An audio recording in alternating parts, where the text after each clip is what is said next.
Okay. Welcome, everybody. This is the first time we are hosting PyData Montreal in this format. It is a bit weird for us to do it this way. It's new, but we didn't want to cancel at all. We wanted to continue with our meetups, continue to have this community going on and learning going on, and hopefully networking as well, even though it's a little bit more difficult in the online version. But we're figuring this out, how to make it more like the regular meetups.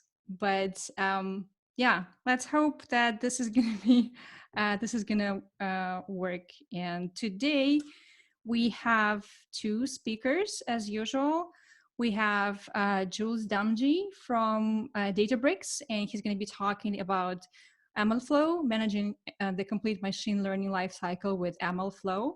And if you have questions during the talk or after the talk, there is this link to, well, you can read the link. It's a service that allows us to collect the questions. You can post questions anonymously. You can, state your name there as well. You can upvote and downvote questions. And the idea is that we will limit the time to 10 minutes and as many questions as we can answer in 10 minutes from the most popular ones we are going to try to answer in this 10 minutes. Well, not we, but the questions are going to be for Jules. So he's going to be answering the questions. And then we have our second speaker, Antoine Rebec from Shopify, and he's going to be talking about sampling for big data and application to networks and recommendations. And you can see the second link. That's the link you can use to send him questions. You also have these links in the email invitations that you have received. And we plan to finish at about 8:30. Give or take. We're pretty flexible as usual. It depends how it goes. Today, we wanted to say thank you to two of our sponsors. So Lambda School sponsored us with the Zoom account that we can use and allow to invite more people than we could with the basic account, essentially. And as usual, we have JetBrains as a sponsor, and we have two licenses to any ID that we can raffle among the attendees. Usually we would have done a survey. This time, because we have the list of people who signed up, we'll just randomly pick two winners from the list and send the license keys after the meetup. So maybe tomorrow, for example. And with that, I'm going to give it to Alex, and Alex can introduce our first speaker. And I'm going to put myself on mute. Yeah, actually, I'm going to pass it on directly to Jules. So Jules, go ahead and introduce yourself and share your screen and your slides. Okay, let's get started. Let me see. Here we go. Share. And let me present.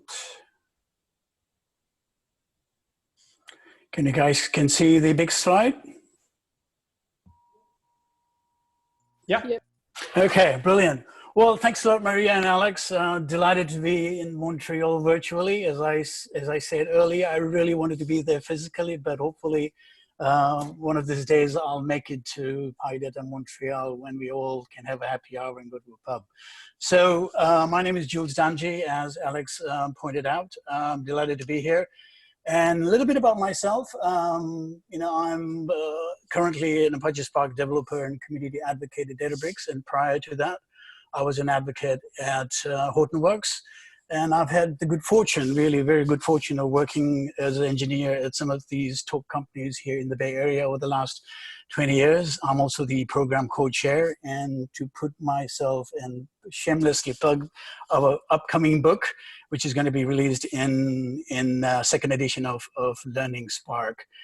The company I work for, we are the company which sort of, the whole idea behind our platform is to sort of bring developers together, bring community of engineers and data scientists to solve the world's tough data programs. And we do that by providing a cloud service, managed service of the Apache Spark, along with all the other tools available for you two guys to work collaboratively. And we are the original creators of Apache Spark, as you might have heard about it. Recently, we donated Delta Lake, which is a storage solution for providing ASIC transaction to your large data lake, and MLflow, which you will shamelessly hear today. And then Koalas has been our recent contribution to the community, which is really those of you who are data scientists who are doing pandas and doing like exploratory analysis on one machine. Now you can actually use the Koalas API to do it over Apache Spark in a very highly distributed manner. So much for that pitch. Today's outline is going to be about machine learning, about the MLflow. What are some of the challenges that people actually face today? Most of you presumably here are either data scientists or the data engineers, or who have made the transition to be an ML developer. And there are certain challenges which are very different from, let's say, if you're doing a software development in a traditional compile edit cycle. And how does MLflow propose to tackle those challenges in a very modular fashion? And I'll talk about the 4 components that comprise the platform. And then hopefully I'll have if you have enough time, I'll do a demo of the managed MLflow and then do the Q&A.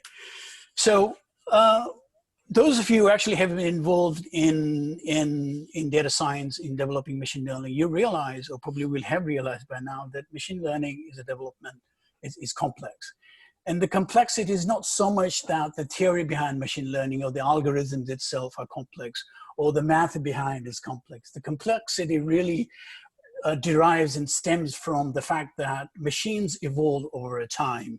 And as the stages of iteration evolve, there are all these different tools that you actually want to use. And it manifests itself in very different ways, right? So for example, if you look at the traditional machine learning versus traditional software development, the goals are slightly different. If you're a developer, if you're working on your traditional software, you're given a particular PRD and you're given a functional specification and you implement that specification to that.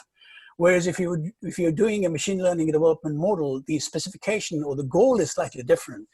You have to optimize a particular metric based on your loss function or based on the accuracy, and you constantly experiment that till you come to the point where you move the needle so much so that you're confident enough with your prediction so that you can actually deploy that particular model.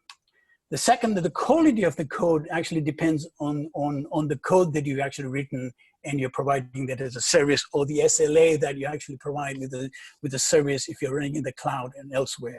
Whereas over here, the quality of your code actually depends on a couple of things. It is the input of the data, how data is clean, how big is your data. The larger the data you have in machine learning, the more accuracy you have, because there's a lot of unseen data that the machine model can actually train upon. And then far importantly, you have a larger hyperparameter tuning space to tune the parameters. So the quality depends on data and your tuning parameters and the accuracy of the matrix. And this is a repetitive cycle because you keep on actually doing those things over and over again. So that introduces sort of another repetition, another problem in the particular cycle. And then typically, if you're building a software, the stack is very linear. You have, maybe a couple of what front-end web servers, which is a service that you're doing. You probably have a middle tier layer, an application server, or you might have a relational database, or you might have a couple of known SQL, you might have an ingestion engine or a queue of some sort. So the stack is somehow limited. Whereas if you compare that with the machine learning development cycle, in this open source era that we're actually living in, there's so many tools available, there's so many good libraries available, and you won't be able to combine and compare the best models and the best algorithms to do the particular task. And these kinds of challenges sort of manifest itself in different form. So if you look at the traditional machine learning cycle, and if you look at the 2 or 4 key imperatives in that particular entire cycle, you have the data preparation, you got the training, and then you deploy the model, and then you collect more data and you feed it back into data preparation, and this cycle actually continues. But as you move along with this particular cycle, there are a few things that you have to account for. For example, in an ML life cycle, in your data preparation, you will have more than one tool. You know, you'll have maybe Spark to do your ETL. You might have an SQL engine where you're actually storing the data. You might have a Python environment which you're actually doing the ETL, or you might have Scala or Spark. You might have Pandas to do your EDA. You might be using sklearn and so on and so forth to do your data preparation. And then in training, you'll be using more than one particular ML library. Today, there is a plethora of tools available for you, and some of them are really good ones, and you want to use the best of them. So the challenge comes in, how do you actually keep track of all the tuning? Because you got to tune your data preparation in order for you to actually get the best data. You want to compare and record all the memory configurations that you actually used. And more importantly, when you're actually tuning your model, this is where the important part of the metric comes in, is that you won't be able to tune the parameters in a repeated fashion so that you can actually record them. So the second problem is, how do you do that at scale? You have to be able to do that at particular scale, because we are dealing with large scale of data. We are actually now in this era, if you would call, of big data and ML. And we have to be able to do that at a particular scale. Our cycle should account for that. The more data we have, the more tuning that we actually do, the more experiments we can actually perform. We have a lot of confidence to say, okay, we're going to take this particular model and we're going to deploy it. And then finally, as you go to collecting more data, you will have other tools that ingest data, whether it's Kafka, whether it's using Kinesis, whether using any of the ingestion tools. You won't be able to do that at a particular scale. And this sort of cycle repeats itself. So the second problem is, how do you actually handle that at a particular scale? The third problem that emerges itself and manifests itself in many different ways is that, how do you exchange the particular model, right? Once you have tuned the particular model, once people have created this particular model on the machine or in the cloud, how do they ensure that when they pass that model on for deployment to the MLOps engineer or to DevOps, it is the same model that's going to run on that particular machine? It is the same data that's going to be used to train, to deploy it, and to predict it. How do you ensure that, right? So there is an important in how do you actually hand off model from one stage to the other one, and that's an interesting way to do that. And there are different ways you can handle it, but I'll show you one of the ways that we have done it, or at least the community and the MLflow has done it. And then there is a fourth problem. Right. Well, again, we are living in a data world of privacy, and GDPR is a big important in Europe. And obviously, if the data is residing here, we have to honor our friends across the Atlantic. And the governance is a big problem. How do you actually govern and make sure that there are proper Excel control list on the model? And then how do you actually do the provenance for linearity? How do you track the lineage of particular model? And so these are, some of the challenges that we all face, and we have seen that before. And so you're probably asking me at this point, Jules, what's the problem? I mean, there are large big data companies such as Facebook and such as Uber and such as Google, how do they actually do that? Well, they've done a fairly good job of standardizing some of these data preparation tools using training and deployment tool. And it's great if you actually work for this particular company, right? For example, Facebook has this great platform they call AB, Facebook Learner, which is not open source, but it's parts of it are. It's used locally by Facebook. Google has TFX for their Kubernetes and for their TensorFlow server, the entire preparation tool. And then Michelangelo is from Uber. But it's great we actually work with this particular company. The problem comes in is that if you want to use any particular language or particular choice and the framework that you want to use, it might be limited because they might be only supporting certain frameworks which solve their business problems, right? So it's sort of more limited to what the business cases are. So they will build infrastructure around only those languages, only those algorithms. And so you're tied to that particular infrastructure. And so you're really out of luck when you leave the particular company. Your knowledge is not transferable. It's not something you can actually take and then use it somewhere. And I recall in the earlier days, I was working for some guys at one of my previous companies, and they were saying, wish we actually had Borg. Borg was their configuration system, how Google deployed those things, and out of that actually came the Kubernetes. And so you have these things which are sort of tied to the company. When you actually leave, you sort of miss that. You realize, oh shit, I wish I actually had that thing. And so when we were looking at exploring those things, they said, well, what is it we can actually learn from these companies who have really solved this challenging problem, but how can we actually do that in a very open manner, right? We actually wanted to make sure that the community can actually be involved in that. So people like you who are out there who can contribute and make this actually a better platform for other challenges as well. So our premise right from the beginning, our proposition was that let's do that in an open manner, right? Let's do that in a manner that you as a developer can actually choose the framework, the popular language that people actually use. And we want to make sure that you can actually do experiments and run your model training both locally or remotely or in the cloud. And we wanted to use a tool that was easy to use, that can be used by one person or that can be used by people in a large organization ranging from 1,000 plus north. I think the two key imperatives that really were behind the motivation that Matej Zaharia, the creator of Apache Spark and the creator of this particular tool, really wanted to make sure that it was simple, it was modular, and it was easy to use. And I think he really captured that essence. And we wanted to make sure that the developer experience, in other words, does it take you 5 minutes? Does it take you 5 hours? Or does it actually take you 5 days to get started? And I think the first answer, 5 minutes, is probably the best thing. Once you actually have a new platform, if it takes you 5 days or 5 hours, you're going to drop out and you're going to move on. So I think we would just want to make sure that that was essentially one of the key criteria for this. And so we came up with this design philosophy of what is it about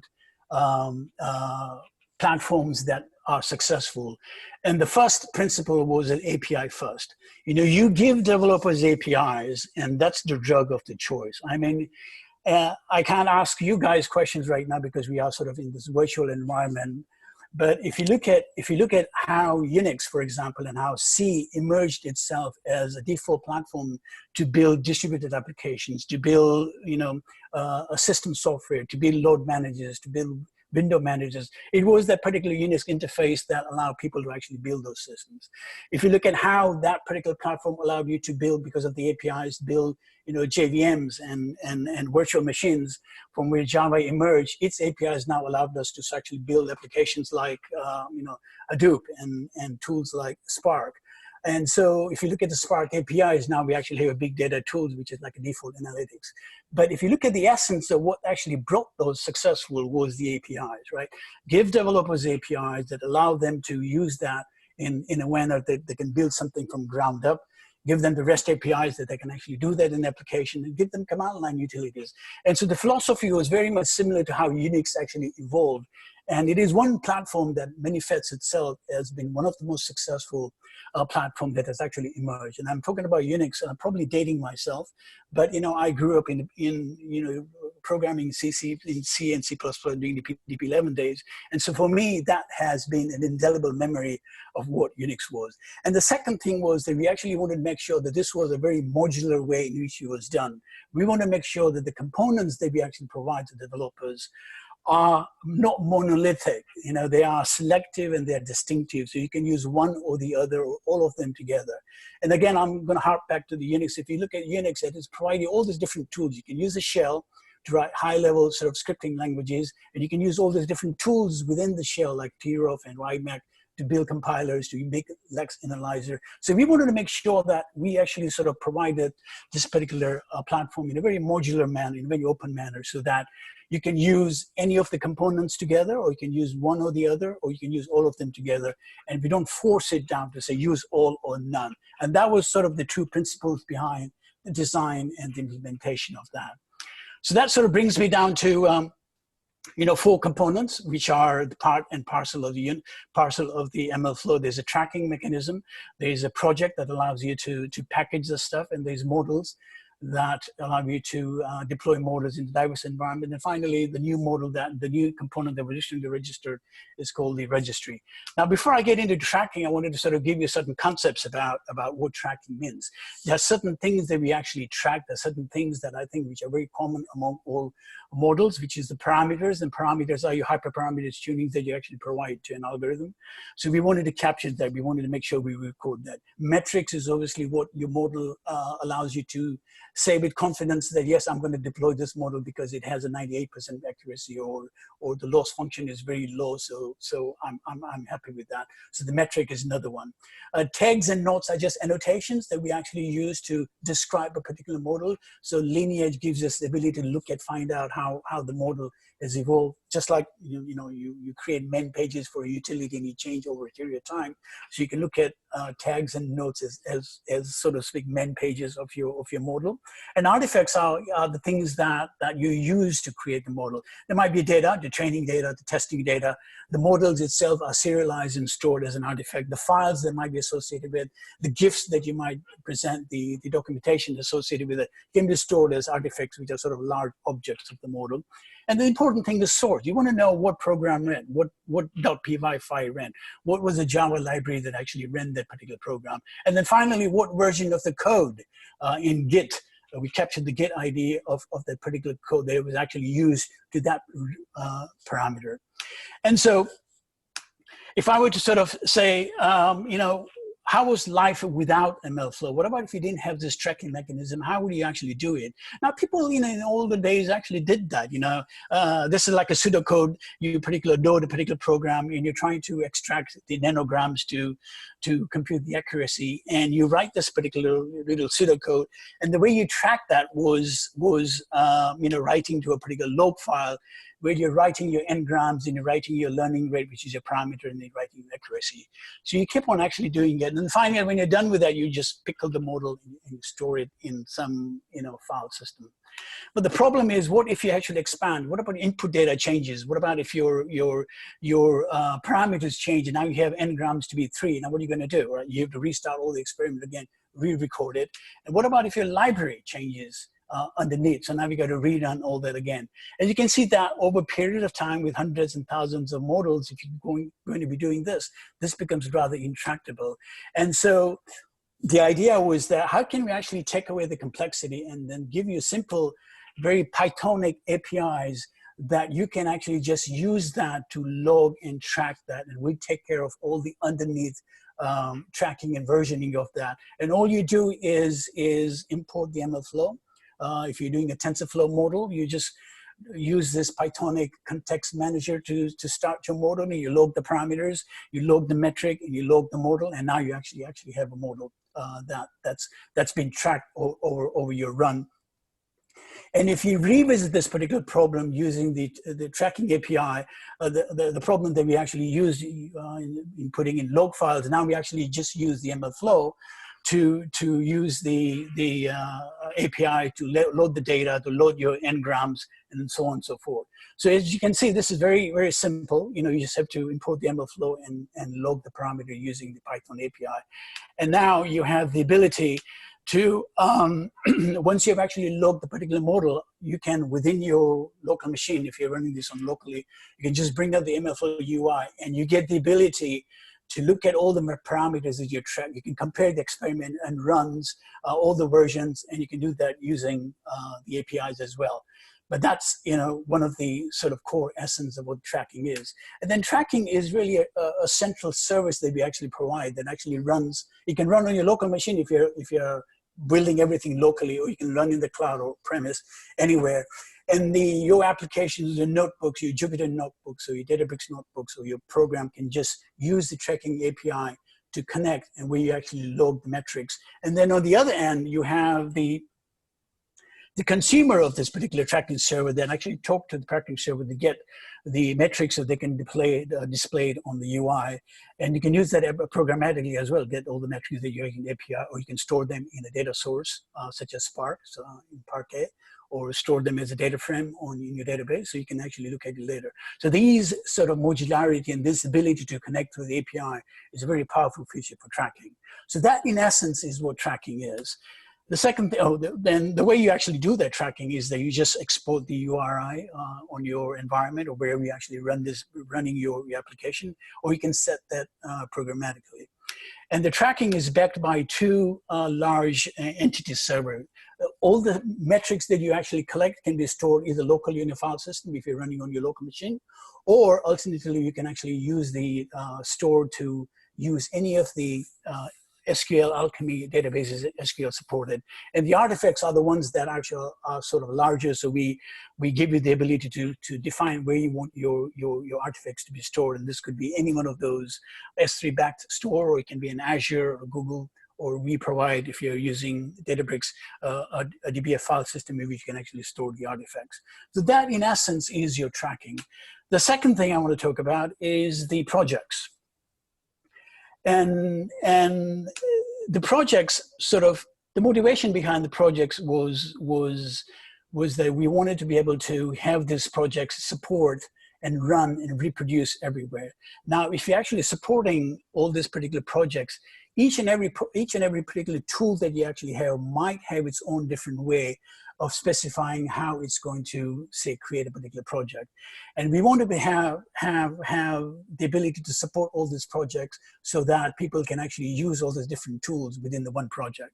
And then we want to be able to run this in a different environment. People run their own projects, say, locally, or they might run it remotely, or they might store this in a particular GitHub and they want to be able to share it. The problem is that when you actually want to support all these different frameworks and all have different various ways of writing or manifesting how the project are, you end up having end-by-end Cartesian product to support that. And in order for you to deploy them in this particular different set of environments.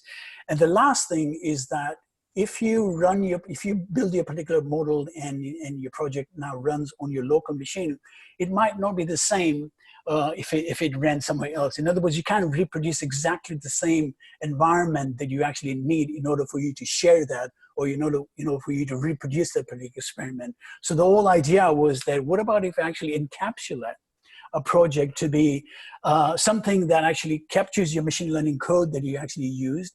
It captured all the configurations that you actually used, your tuning parameters and all that. And more importantly, it captured the data that you actually used to train the model and to test it, and the dependencies. And the dependencies here are your YAML, Conda dependencies you actually use to create. So you might have a Python library, you might have an scikit-learn version, you might have a pandas version of library they could use, you might use some SciPy library they actually use. All those versions of library are captured in this particular project. So it becomes like a unit of execution. Think of it as a self-composing unit of execution that you can actually share with anyone. And if you do that, you guarantee that when they execute this project on their diverse environment, is going to be exactly the same project as if it was manifested, as if it was run on your environment. So that's the way we sort of built this idea about MLflow project specification. So you ask, well, how do you actually do that? Well, ML project is nothing but simple directory, right? We created this directory in your GitHub. You can create this directory called MLflow project, and it has two files and several files. It has the MLflow project, which is the essence of what your project is. There's some entry points in there that tells you, here's my entry point, here are my parameters, here's my training data where it's actually set. You can say this is like a YAML format. And then here's my command that you actually use to train my particular model and to execute my model. And here's my training data. And once I actually have that particular project, I can share it with anyone in my GitHub repository, and I can use MLflow run git project. And if I don't specify any arguments, it's going to pick up the arguments that you actually have, which are specified in the ML project, and it will go ahead and execute that. And it will use Conda YAML to recreate the environment in which you actually originally created the particular project. So any dependencies that you have, you use Conda to execute that on your local machine in your Python environment and to create that. And if you don't like the arguments, default argument, you can specify on the command line to do that. So you can do that using the CLI. Again, programmers love CLI. You can use it programmatically. You can use MLflow in your program.run.git, and you provide the URL, and it will do that. Or if you did a git fork of this particular project, then you can cd in that particular directory, and you say MLflow run -e, which is your entry point to run this particular program. And the way we actually capture that is the YAML file has all the dependencies that you actually have, that you actually capture. So this essentially is the essence of a particular project. So the project becomes a self-entity execution engine that actually you can now share it confidently with someone to say, okay, here, Maria, take this particular project, or here, Alex, take this particular project, and go ahead and here's a GitHub, just do a GitHub clone, and then just run this after you have installed MLflow on local machine, and it will actually, you'll see it, it'll download all the dependency, it'll install it, it'll create a Conda environment, and it will run your project as it is. So that's the sort of second entity code project. The third one is actually the modals. And the modals motivation was no different from the project, because people want to use all these different libraries. These are some of the popular libraries which are actually available, and people have a different way of what the model actually looks like in TensorFlow, or what the model looks like in scikit-learn. And they might want to build a model on TensorFlow and deploy it on Kubernetes, or they might want to use a scikit-learn model and deploy it on Spark Learning, on the Spark machine for batch and streaming processing, or they might want to run it on Docker. So you got all these different libraries that have their own notion of how they actually manifest the model, and they want to have the ability to actually deploy them in all these different diverse environments. And so you end up in the same scenario in project where you actually have this Cartesian product or n by n ways of saying TensorFlow can be deployed on Azure, on Kubernetes, and on ML in these different ways. Or scikit-learn can be done in Docker environment in this particular way, or scikit-learn can be actually deployed in a Spark environment using this particular format. And these becomes rather very complicated, becomes a bit intractable as the organization get larger. And so the idea was not very dissimilar to MLflow. You create an intermediary abstraction called MLflow model format. And it allows you to actually create this different flavors. We call it the flavors of a particular MLflow model. And the flavor can be, for example, TensorFlow will have its own flavor. And there's another flavor we call PyFunk. And you can have multiple flavors of these. And these now can be sort of deployed across these different environments that you actually have. And those of you who are data scientists, or those of you who are working in the Pandas environment, or are familiar with Apache Arrow. Apache Arrow was this new format that actually came up that allows you to have in standard way to internally represent your data. So all these multiple tools can write to this particular format. So your execution environment is only one format to learn from. So you can actually use that. This is very different. This knowledge is very similar. Well, MLflow format is a way to encapsulate, so all these different environments can actually understand the particular format. So that's the whole idea. And how does it actually do that? Well, it's very similar to what project is. The whole idea is very similar, that you actually provide this particular level. So when you use the MLflow, say for example, TensorFlow model, when you log a particular model, we create this directory called MLflow in where the model is actually running. And under that particular model, you actually have a file called MLmodel. And MLmodel now captures some metadata, as you can actually see, some run ID and so on and so forth. And then we have two flavors, right? We create a TensorFlow flavor because you use the TensorFlow model to create that. And then we create another flavor called Python function. And this function is like a Lambda. Think of it as a Lambda function. You can actually take that and execute it in a Python environment. So this gives you the ability now to take your TensorFlow model and run it in an exclusively Python environment where you actually don't need the TensorFlow, which is really a powerful notion. And within the particular estimated directory, you might have more TensorFlow related model dependencies. For example, the save model, which is where the .pb file has all the models saved. The variables are where all the weights that you actually use to create your TensorFlow model actually saved there. And one of the important things about the flavor of the model is that supposing you're using Keras to do some deep learning or some classification model, and you use Keras to actually create this model. What we do is we create two models, right? We created two flavors for you. One is the PyFunk model, as I explained what it is, and the second one is the native Python flavor. And when you actually have that particular two flavors, you can very easily load this particular model in an exclusively Python environment by using MLflow PyFunk as a way to load your Python function. And this becomes like a wrapper function that returns your particular model. And now you can actually just use model.predict or model, this actually should be a model.predict, and you just give a pandas input data, and now you actually have a predict function. Or you can alternatively just use MLflow Keras load model, and this would load the H5 native model that you actually stored, And then now you can, in the Keras environment, you can actually use this predict function with input parameter. And here where the kicker is, right? This is, earlier I said you can think of model as a lambda function, which you can actually take it and execute anywhere. And so if you create a Keras model, or if you create a TensorFlow model, or a Spark MLlib or MLib model, or a scikit-learn, or a PyTorch, its Python function flavor can actually be loaded in any Python environment. So now in a Python environment, all these models can actually, all these diverse kind of models using diverse toolkits that you actually use, you can actually run that in that particular model. So that essentially, in essence, is your model. And it's a very powerful flavor. And then finally, the last one that I want to sort of briefly talk about is the model registry. How are you doing on time, Alex? I think we got like 15 to 20 minutes. So. Oh, brilliant. All right. Thanks a lot. Yeah, I'm speaking too fast. I was worried that I have to end this in half an hour. Okay. So I'll slow down a little bit. The MLflow is the new registry that we have actually introduced as a fourth component. And again, as I say, we wanted to do this in the modular fashion, and we're sort of working with the community to find out, what are some of the challenges which are coming up. So this is the fourth model, and down the road there might be some, the fifth component could be could be serving, could be feature store, so on and so forth. All these are different aspects of the model lifecycle they actually need.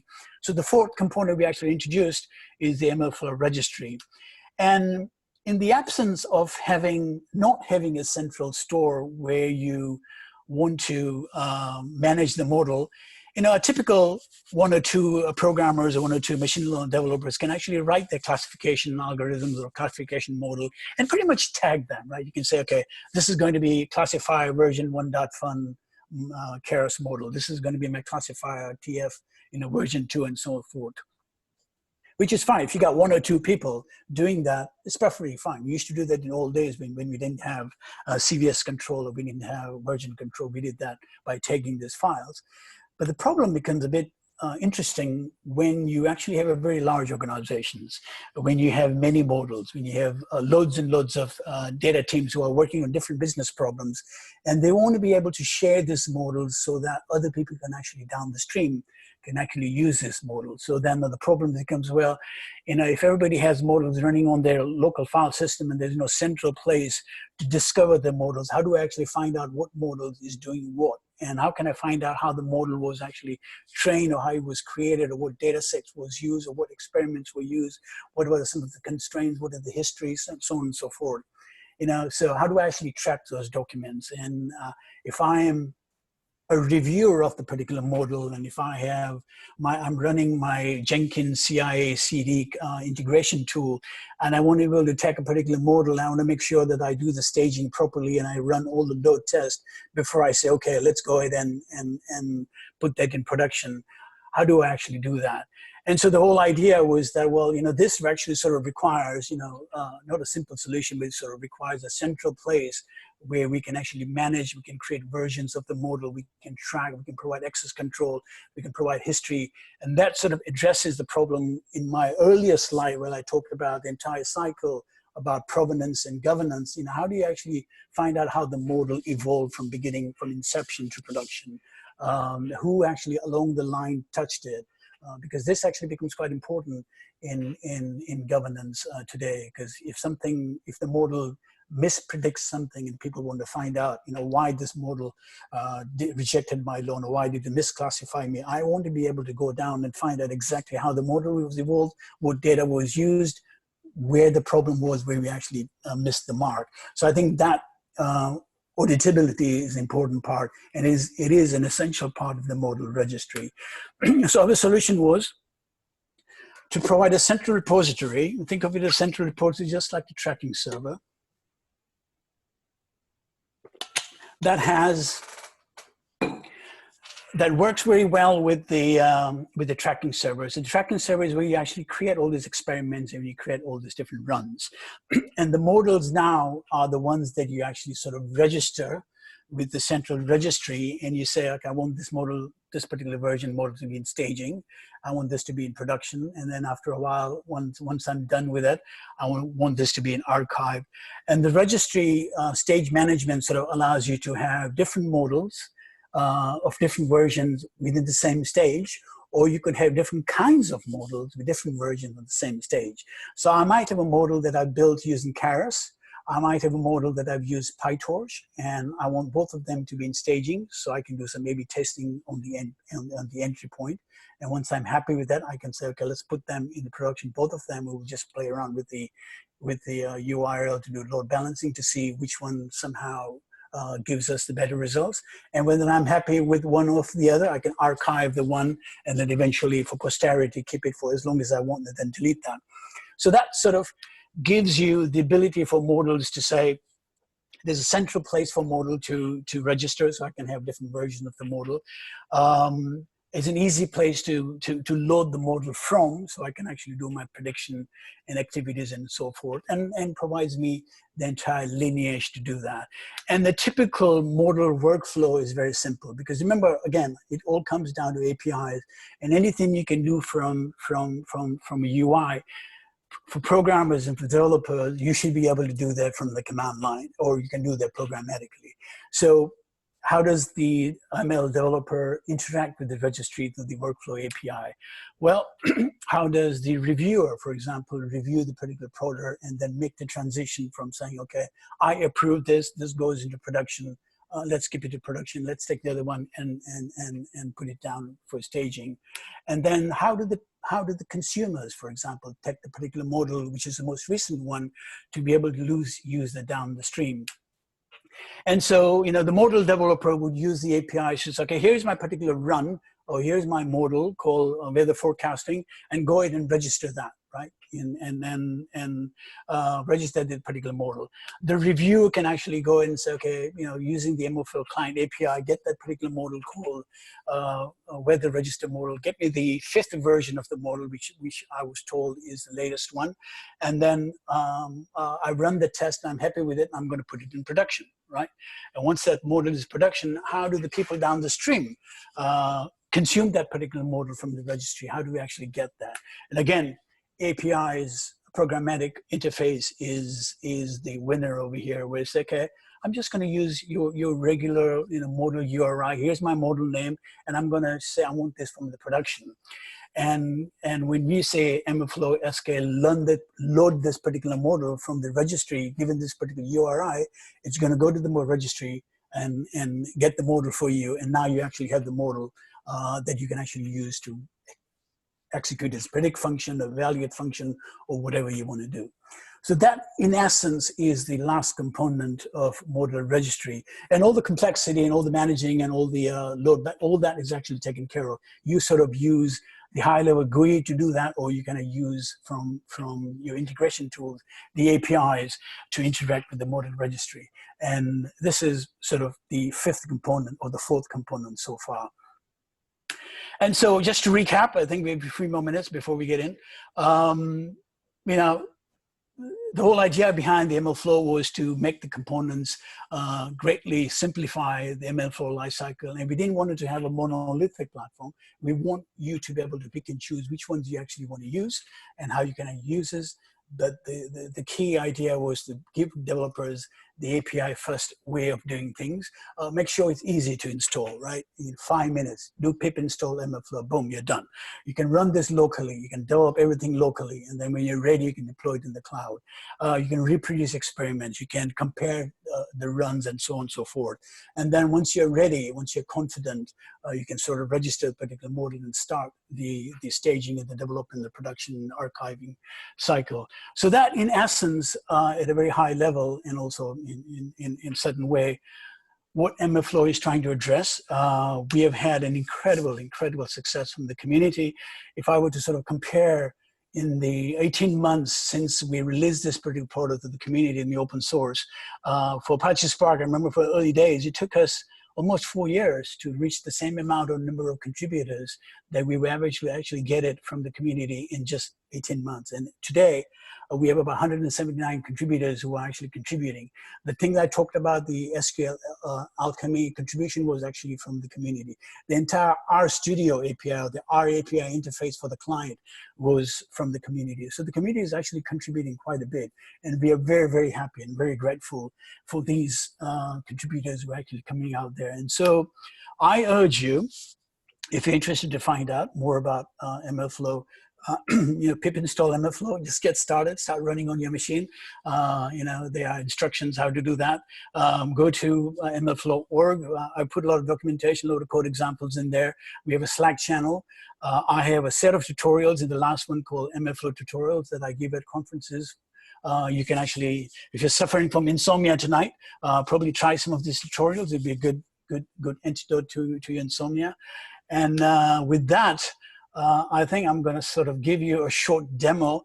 I wanted to give you a serious demo, but it's a big Friday, and given we are living in this very near dystopian, I thought I would make something fun and fake. So I'm going to try to do a fake demo in the little time that I have.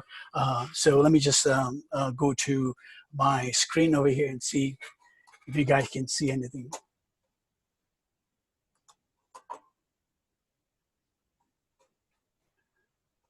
If I can share,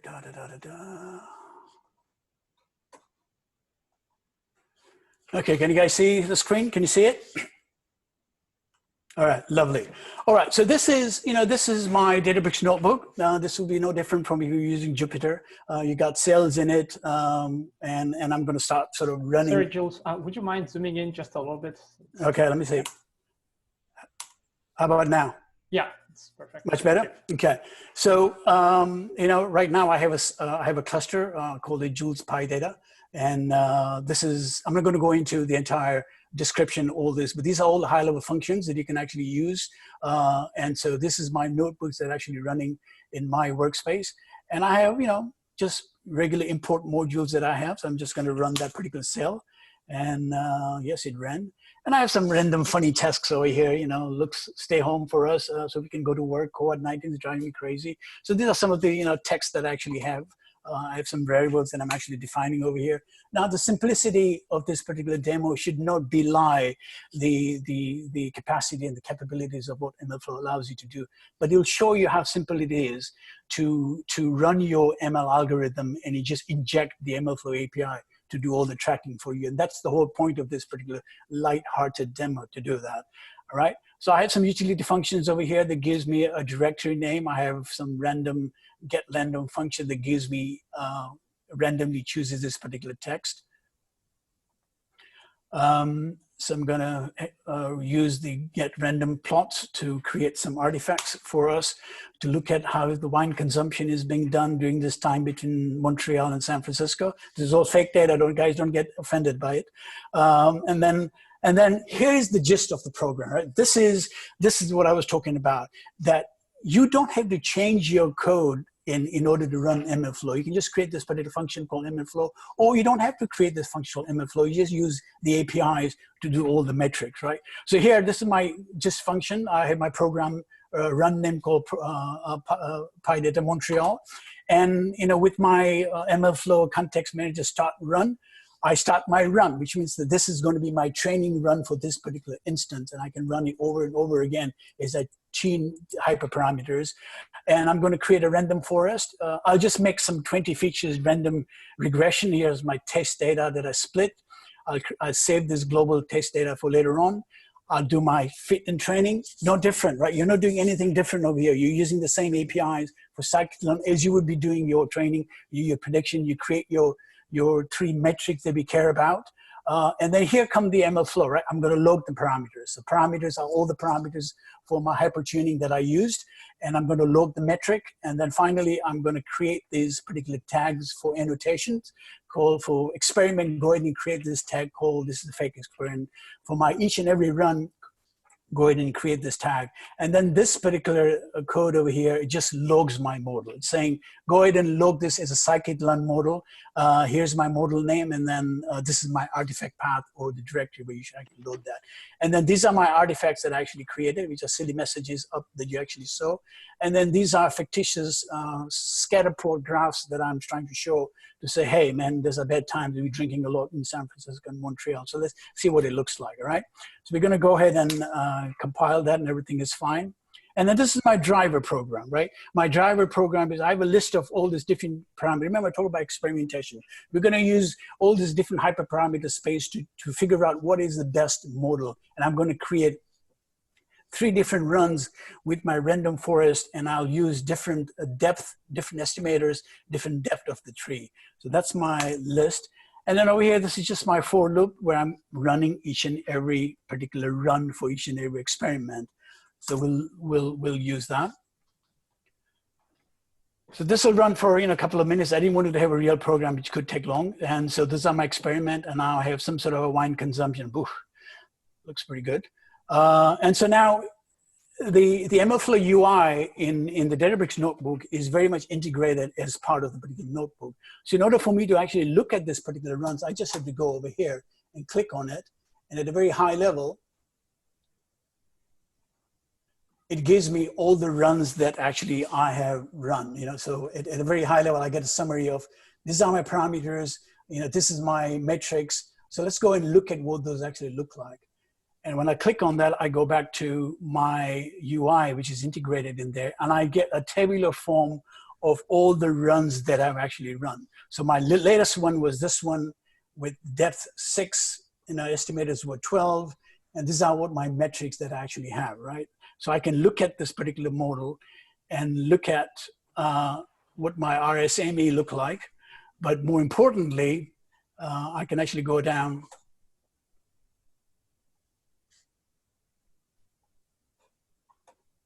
to individual run and look at the messages where we actually stored the message, Bonjour Montreal. I didn't write that, this just randomly picked it up, right? So it says, good evening.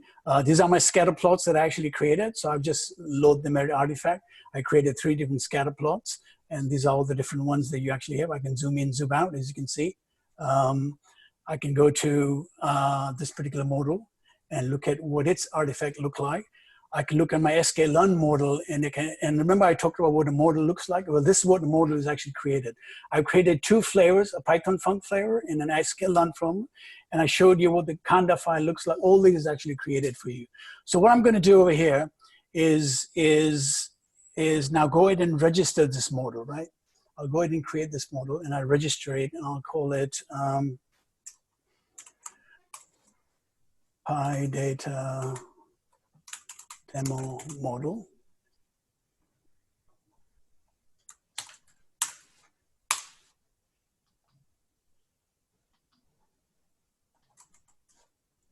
And I register the first model, it creates a version 1 of the particular model for me.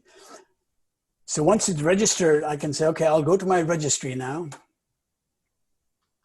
And now I actually have my model. This actually tells me exactly what run, who created it. The description, I can type in some description that I want. This is my first model version. And I can save that particular description. And then I can actually go ahead and if I am the administrator, I can actually go ahead and either move it straight to staging, or I can request for this to be put into staging. So I can request to say, Maria and Kim, Alex, can we put this, if I can type as fast as I can speak, model into staging. And then Maria comes over and says, okay, I'll go ahead and approve it. Looks good to me. Let's LGTM. Let's put this in staging, and I can go back over here and I say, hey, listen, let me look at some other models that actually had a better matrix. And I can say, well, let's compare all the matrix over here linearly. And I can go ahead and compare them and I say, okay, these kind of models, the best one actually I have is probably this one over here. That's the lowest RSME. Sorry, Jules, we're running just a little over time. Let's take a couple more minutes and then we'll switch to Okay. Okay. All right. So once you're actually done with that, you can actually go ahead and load this particular model in production, and then go ahead and then use this particular predict function to actually test it. So that, in essence, sort of gave you the entire life cycle of how you can actually take a particular model, stage it, get approval of it, put it in production, and then use the registry to load things into production and then predict the model. And so that sort of, in essence, is the entire life cycle and what MLflow is all about. So I'll go back over here and answer any questions you guys have. So, Jules, thank you for listening. Yeah, I think you can follow the link in the Zoom chat and just go ahead and start answering questions from the top. There are quite a few questions. I think about half of them or even more are sort of revolve around the same topic of comparing MLflow to other similar solutions. So where are the chats? Do I actually go to the? Do I go to my? Yeah. So if you follow that link, and then if again, if you can zoom in a little bit, then we'll also be able to see the questions. Yeah, and feel free to start answering questions. And as you answer them, I'll mark them as checked. Okay, so the question is, can you version your data as you actually version your particular model? Well, you can actually, you can version your data indirectly. In other words, when you create a particular version of the particular model, you are associating that particular version of a model with a particular run. And that particular run actually has the data associated with that particular run. So yes, any run associated with that, any data associated with run is actually pretty much your version of data. In other words, from a version of a particular model, you can actually get to the run, and from the run of the model, you actually have the ability to get that specific data that you actually use that. Let me go around and say, is there a recent framework, Kedro from Quantum Black, at a high level? How does MLflow differentiate itself from Kedro? I'll plead my ignorance. I actually haven't heard about Quantum Black's Kedro, so I don't know how to compare that. So I'll probably, but what I'll do is you hit my email address and I'll try to find out what this Kedro is all about and have a look at it. And I'll probably answer that offline. How does the model registry track data used from training? I already answered that question, which is actually versioning along with the data. Does MLflow support distributed framework like Ray for parallel operations, reinforcement learning operation, example, PyTorch?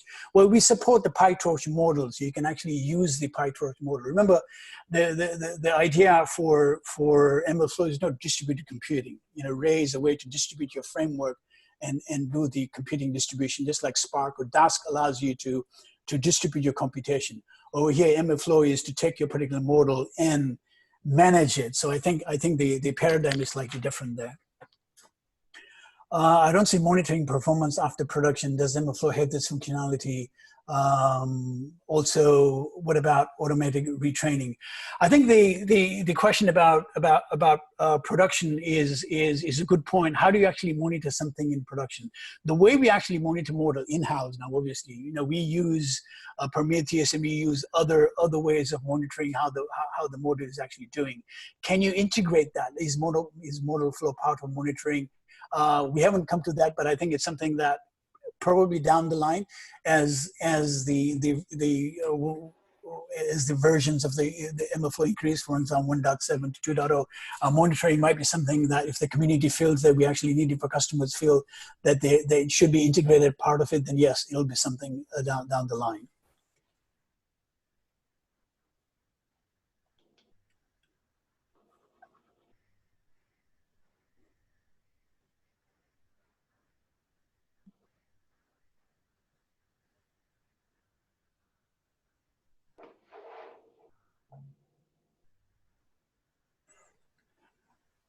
Okay, on that data part about a feature store as possible component of MLflow. I mean, it's possible, right? Customers do like the MLflow to include the feature store. It may end up, if there's a lot of community demand for that and customers actually want that, we might include that as part of the managed MLflow, or the community there are some issues that have already been filed. There are some PR requests that people are actually thinking of implementing the feature store. So yeah, it is possible to have that. What's your opinion on solution like data version control, DVC, DAG hubs, and MetaFlow? I mean, all these different solutions are available out there that sort of address different problems. I think the MetaFlow, I believe, was a Netflix version of it. It sort of addresses the workflow by using the decorators to provide APIs to create the particular stages. And yeah, it solves one particular problem. But if I actually wanted to use MetaFlow for all these different libraries, then I'm at a loss. I can't use any of those. So yes, these are the tools that do well for a specific problem, but they don't address generally how you can actually do that in an open manner. Right. Let's do 2 more questions, and then we'll go for a short break. So how does that sound? Okay, let me ask just one more question here, 2 more questions. Jules, great talk, thanks a lot. Is there support for chaining together models that you like to keep separate? Example, pre-training, assembling. I don't want to do this pre-disclosure, but I mean, chaining models is like a workflow, right? So today you can actually chain the 2 different models by, remember, in your project file, you can actually have entry points, and the entry points could be, here's something that you actually do to train the particular model. And if that's actually successful, then go ahead and here's my second entry point to do the second one. So you can actually do this using the project MLFI. Whether down the road, whether the community or we decide to have workflows, so to speak, then this would be something that we would actually definitely love to hear from the community, or even do it ourselves.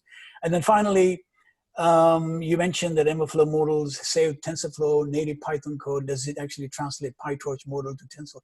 No, it doesn't translate PyTorch model to TensorFlow models, but you can use the PyFunc model to run it in an environment. So no, we don't have the capability of transferring PyTorch model to TensorFlow model. You might be able to use Onyx. I don't know, maybe there might be a way to do that. I haven't looked into that. Anyway, I think that's about the time I have. Unfortunately, it would be good to actually be there in person and interact and answer all the questions that you have. But you have my email address, and you have my LinkedIn, and you have my Twitter.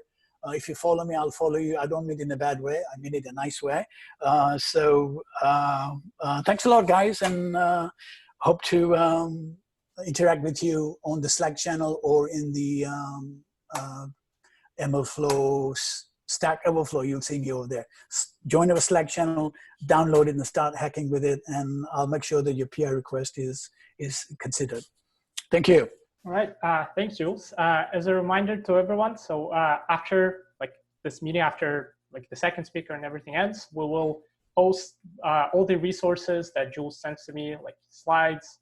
We'll also post the recording, so to make sure that you don't miss out on anything useful there. And as for now, so let's take a 5-minute break so that everyone can grab their coffee, tea, go to the washroom, and then we'll reconvene after that and listen to Antoine's talk. Okay, well, thank you, and I'm just going to mute myself.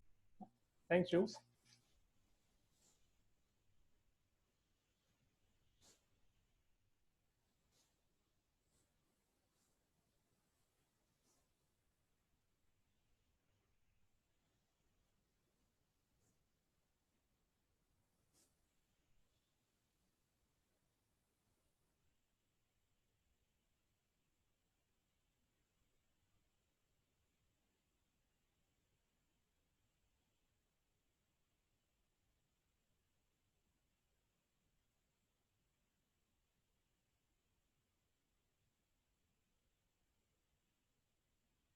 Hey guys, anyone there?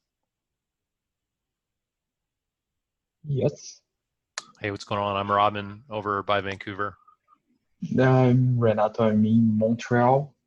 Hey. Kind of locked down though, so it doesn't matter if I'm in Montreal or not. Yeah, of course. So I guess I came late, so I missed part of this, but it's pretty, it's an interesting topic anyway. I need to pick one of these frameworks. Actually, so you can watch it again. yeah, the sessions are recorded, so probably we'll release that after, and you can rewatch from the beginning. But actually, in this world, I'm kind of a couple of steps behind. I'm just starting on that. I realize what this framework does because I've been working as a software developer in general, so I know what it does, but I still don't see the problem. But I have to go to some real projects. Yeah, I guess there's different frameworks that do similar thing. Yeah, like because I saw mainly it's like versioning, control the life cycle of a model, and also of course the thing having the outputs and measuring things, but it's like managing if you have different versions of your models. Does anyone in the chat use any other tool? Actually, 3 years ago, I started using Spark for big data analytics and machine learning. But in that time, I had a lot of problems with it because whenever I got errors, there was no documentation for it, or it was not so much. But nowadays, I think it's better. It's better now. There are a lot of documentations over it. Cool, thanks. So, but in the Spark world, would there be a tool? I guess is MLflow the default, or would you use something else for versioning? Actually, it's a library, and you can have different options, but it can be offered on Databricks, and it has some platforms, and you can do it online there, and that's cool. that's the cool thing for Spark. What was the question about Spark? I was just asking if anyone else in the audience had experience with any other tools besides MLflow. Oh, okay. Yeah, I mean, the more tools. Azure ML, but yeah. Sorry, who was that? He said Azure ML. I mean, Azure ML is more for deployment. You can actually deploy tools. They have integrated MLflow as part of the tracking and model management, and they use the ML Azure to actually deploy that. And we support, right? So you can actually create your let's say Spark-Lib models or scikit-learn models and deploy them on ML Azure as well. Someone was saying something else. I'm a bit curious. Do you have solutions so that you can directly like interact with the model on a link or something instead of having to load it back? Are you asking me or asking Robin? No, I'm asking you for okay. MLflow and so on. Is there a possibility, like not having to load back the model, but like putting an API and then just interacting with the model? Oh, you can actually, yeah, you don't have to load the model, right? So what you can do is you can actually take the model and store it somewhere else, and then just use the URI as a link, right? So then your REST API just makes a call to your application server, and then it takes the particular request and then just directs it to the application that just loads the model, right? So you don't have to load the model. You just provide a URI endpoint whereby you can start scoring the thing. Does it make sense? Yes, thank you. Yeah. So one way to do that is that you provide a REST API to say this is where the model is actually stored, because model is nothing but a directory, as I mentioned, right? And so you store the directory sitting, say, on your AWS S3 bucket, and your application is going to know where the particular model is, and it just loads it particular once, right? For when it actually comes up as a service, and now your URI is just sending request to that particular model to go ahead and do that as an entry point. And if you look at the ML docs, there is a way we can actually show how you can actually use these, deploy the model as an endpoint URI to be able to score it. Thanks a lot. All right. So we are back. And now we have a second speaker, Antoine. So feel free to share your screen and introduce yourself. And meanwhile, what I will do is post a link to Slido where everyone can ask questions to Antoine.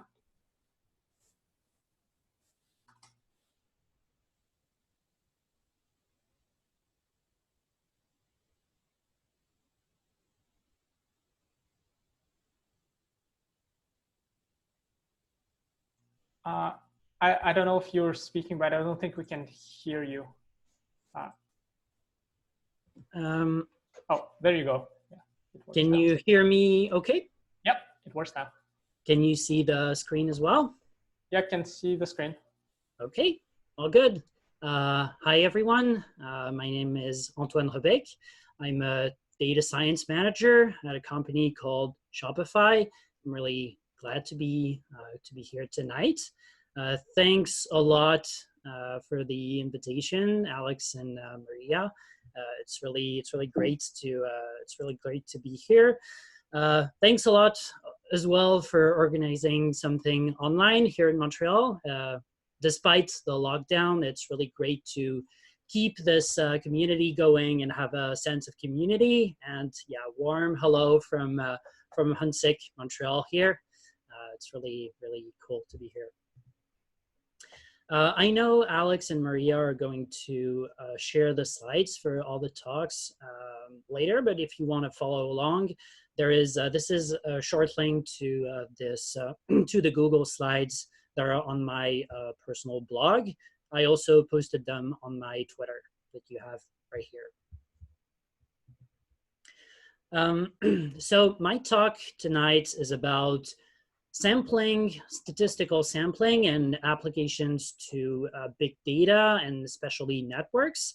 But before explaining what it all means, I just want to give a bit of context about me, and especially since the things that I'm going to present here, it's things that I've worked on for a good part of my career, which I started actually as being a statistician and not really a data scientist. So I was part of a lab in France, which was a section in the official Statistics Institute, so the French equivalent of Statistics Canada or the Census Bureau.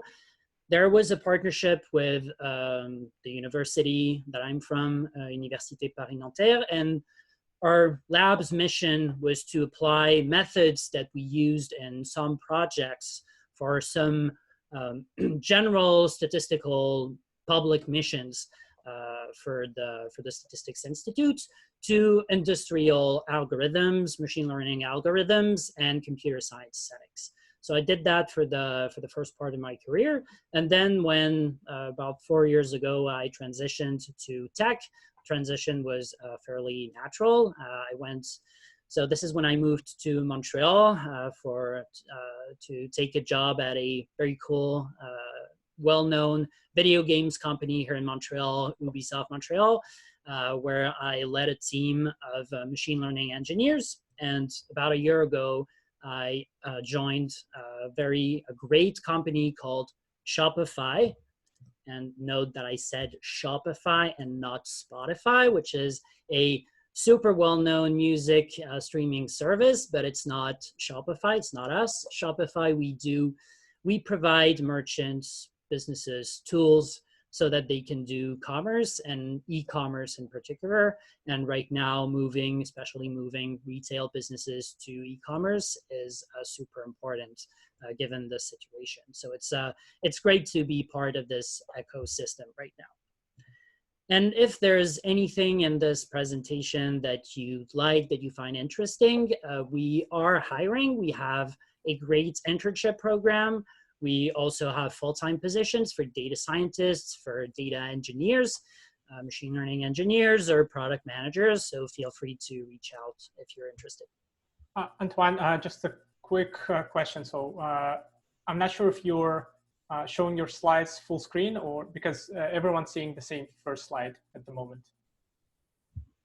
I was showing my slides full screen. Maybe it was a different screen or something. That's weird. There has to be something that goes wrong when you're doing an online conference, yeah, right? Of course, of course. So can you see the full screen now? No, it's still not in the full screen. Yeah. Well, let me go back to the Zoom. But if you just click on the slides, we see the current slide. So that's could be a workaround. Yeah. It's a bit disappointing though.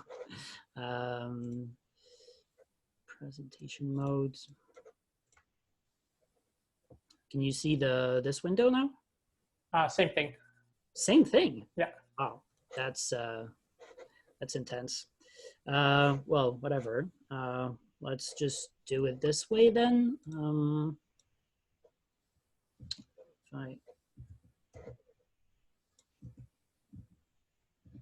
Maybe you can stop sharing and then put on the full presentation mode and then start sharing again. Yep, doing this right now.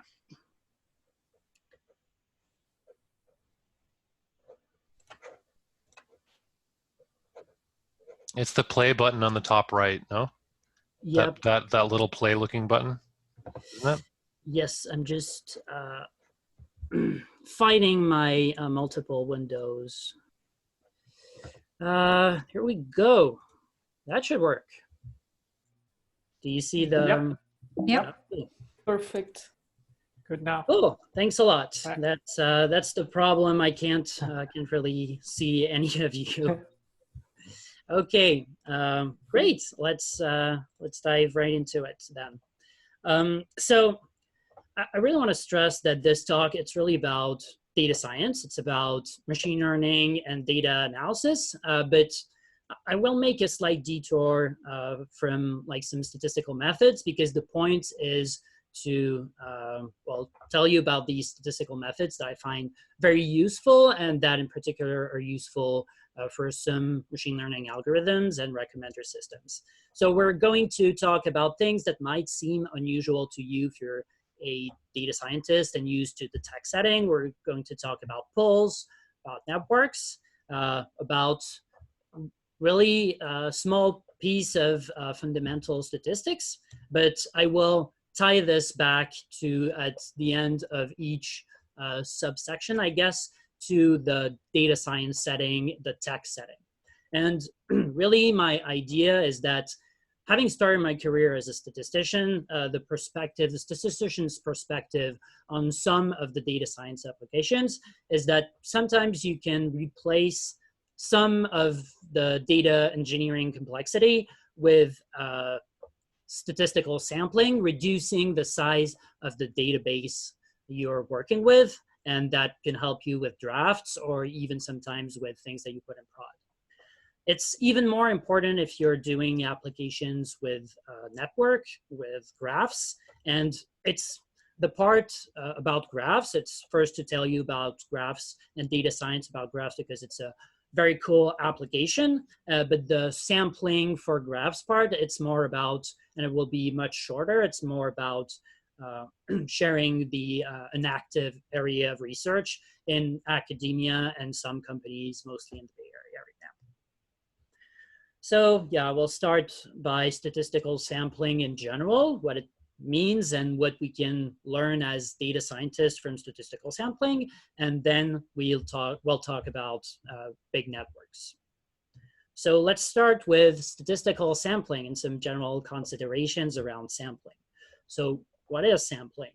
I was going to say, if you ever followed Statistics 101, there's a good chance that sampling is a very familiar term, but even if you never followed a course in statistics for your whole life, you probably know about this idea. The idea is that you have a population, in this case, it's 20 little men, and instead of trying to compute some stats or doing anything with the data for the whole population of the 20 little men, you're going to do the same thing, but just for 5 of these little men, for just a part of the population.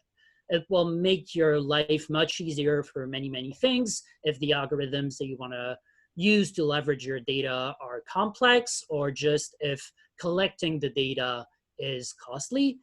So it has many benefits, but you have to do this right if you don't want to run into problems. And so this idea is probably very natural, feels, even if you're not used to applying sampling methods yourself, probably feels right. But it's always interesting to note that it was not always the case. Actually, the first people who came up with this idea to actually work on samples instead of the whole population, it was at the end of the 19th century. In particular, this guy whose name was Anders Kier. He was a young statistician from the Official Statistics Institute in Norway. And he came up with this sampling idea, which he called the representative method at the time. And well, actually, he was mocked. Like people, very famous statisticians at the time made fun of him at the most prestigious statistical conference there was at the time.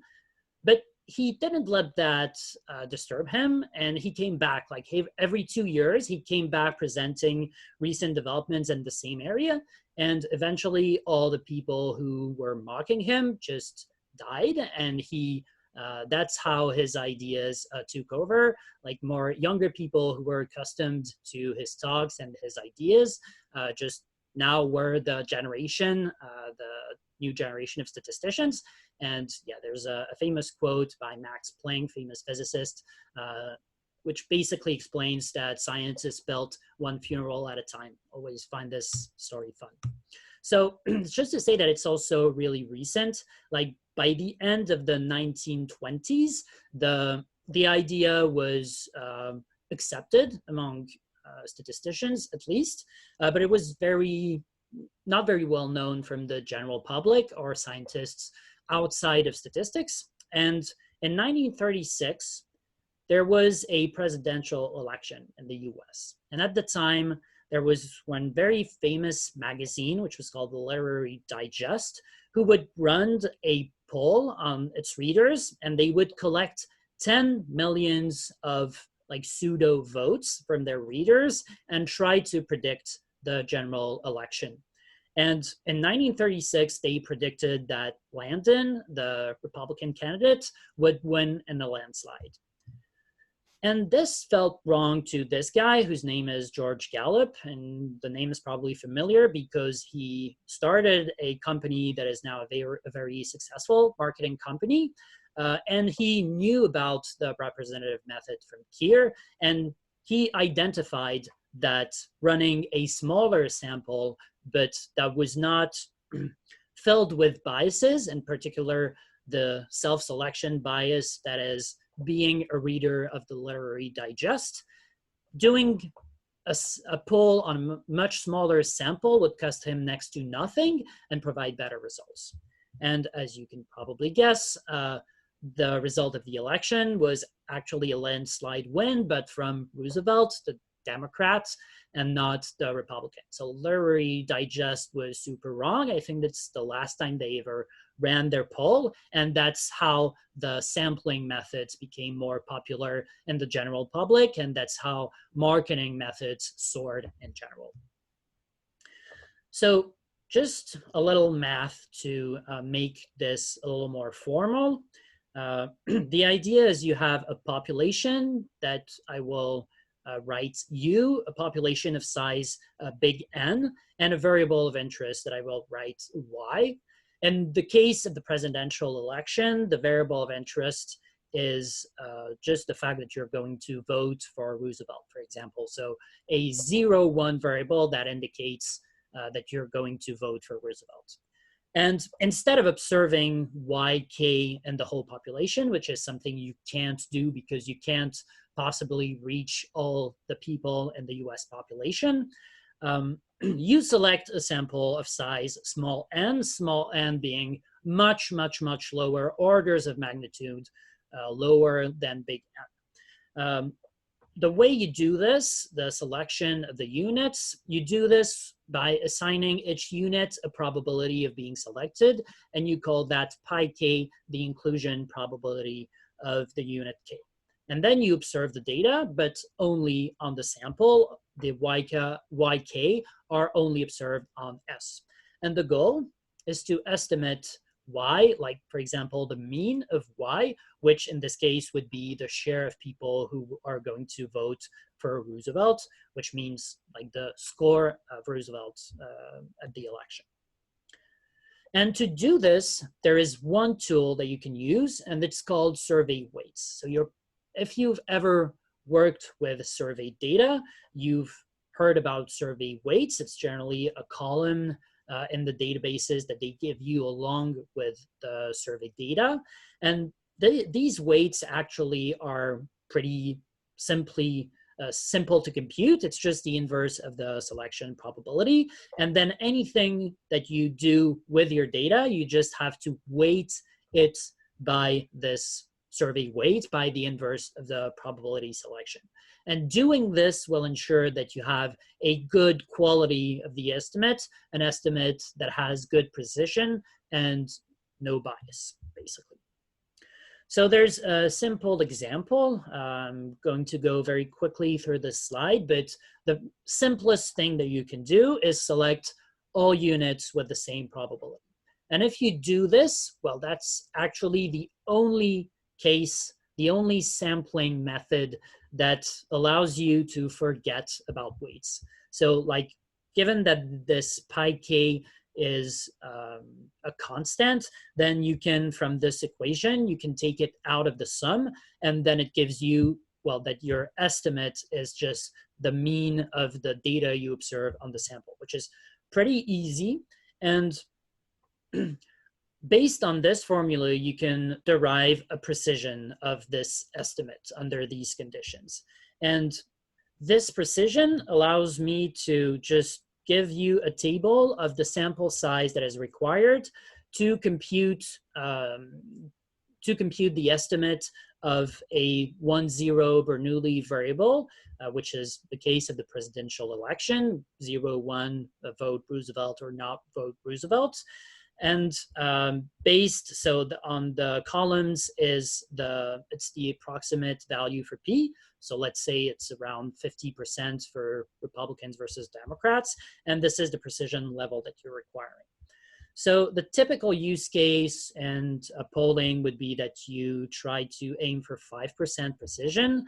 And since you're in the column of 0.5, 50%, in general, you can say that with this method, 1,000 units, 1,600 units is enough to give you 5% precision.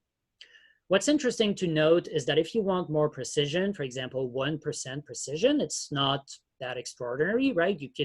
You're allowed to, you're entitled to 1% precision when you deal with survey data, especially, we'll get to it in the context of big data. And if you're estimating a P that is pretty rare, say around 5%, for example, a small candidate, third-party candidate, then you realize that you will need almost 1 million units sampled, included in your sample, if you want a 1% precision. This is not very good, and it's possible to be much more precise. And to be much more precise, you can use what we call auxiliary information. And this might sound barbaric, but it's actually pretty simple. Imagine instead of sampling with equal probability from the whole population, you do this by groups, by what we call strata. And instead of doing simple random sampling in the whole population, you do simple random sampling in two different groups in the population. And this is really neat because now your precision does not vary with the same coefficient. For the simple random sampling, you can see that it varied inversely with S2, which is the dispersion of the variable y in the whole population. And now it varies with S1 squared plus S2 squared, which means basically that you're able, if you're able to separate your population in a smart way, you will be able to be much more precise. So let's consider a typical use case of a quantitative variable that has a long-tailed. For example, this is not a Bernoulli variable anymore. This is, for example, revenue data for businesses or for people. These are variables with very high tails, meaning that you will observe, you will have to go far to the right of the distribution to see the maximum, and the maximum or even the 99% quantile of this distribution will be much, much higher than the mean, the median, or the mode, or whatever is a typical value for your y, for the variable that you're trying to do things with. So now if I can zoom in and like cheat a little to enhance the effects here, if you're able to separate this variable, the population, into two, the red pool, which is mostly is people with low values of y, and the green, blue-green group, which is mostly high values, but with a higher dispersion, maybe, and you run a simple random sampling in red and blue, then your precision will depend on the precision of the two, the sampling algorithms in the two populations. And this is great because it means that you can actually reduce the observed dispersion and be much more precise. And as an example, if you try to measure revenue from businesses, and that's why Statistics Canada does each quarter, they do surveys to measure to contribute to measures of GDP and general revenue from businesses, then you will end up with a precision of about 3% with just below 10K items. So where to obtain the same kind of things with a same simple random sampling, you would have needed millions of items. By separating this into two groups, you will obtain a much greater precision with almost like just several thousands of units, which is basically nothing nowadays to deal with. And what I called auxiliary variable, it's actually how you're able to cut your distribution into two. Not going too deep into the details, but just since you are not observing directly your distribution, you need to observe something else than the actual y, another variable that will tell you how you can cut in a way that reduces dispersion. One quick rant about the word representative. Often we hear, especially if you just take really quick stats courses, you hear about representative as sort of a way to optimize the precision of the sample. People would say something like, a good sample is representative of the population. And to me, this, if you've understood what I've just said, it almost means nothing. For example, in the case of the business survey, well, the optimal sampling, the optimal stratification is takes into account big businesses and small businesses with the different inclusion probabilities. So in the end, your sample has much more big businesses than you would observe if you did equal inclusion probabilities, or that you would see if you observed the whole population. So actually, if you want to do, it's counterintuitive, but if you want to do sampling the right way, you have to not be representative. You have to understand that you have to over-represent some parts of your distribution to gain optimal precision. So to recap about sampling, the two things that you just need to remember from sampling is that first, you can actually be smart about your design, about what you select, and use stratification or auxiliary variables to select the right things that will give you the most information for the cost of collection that you have. And super important, use the weights to compute the estimates Otherwise, there is some chance that your estimates will mean absolutely nothing.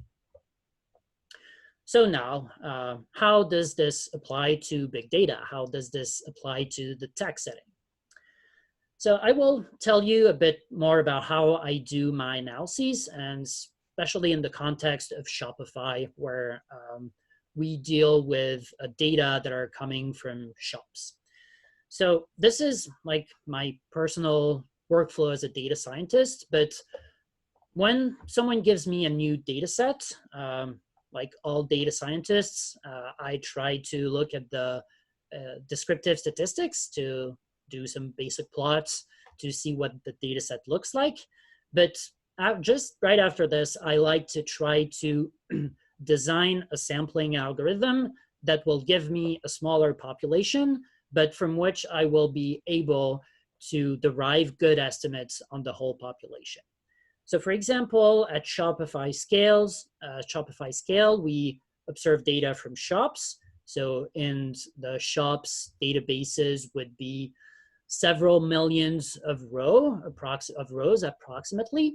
So that's not that big, but usually you observe things that are happening on all shops. So you want to look at buyers on these shops, you want to look at visitors, and this can make your data size climb to between 1 and 100 billions of rows, and sometimes tens of thousands of columns.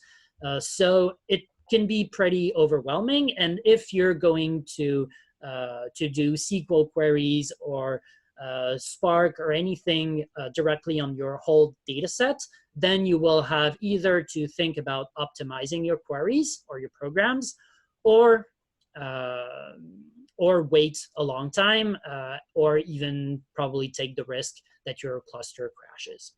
So just for the sake of example, I took one of the last analyses I did for my job, and like for a population, I had like several billions of rows for the things that I was interested in.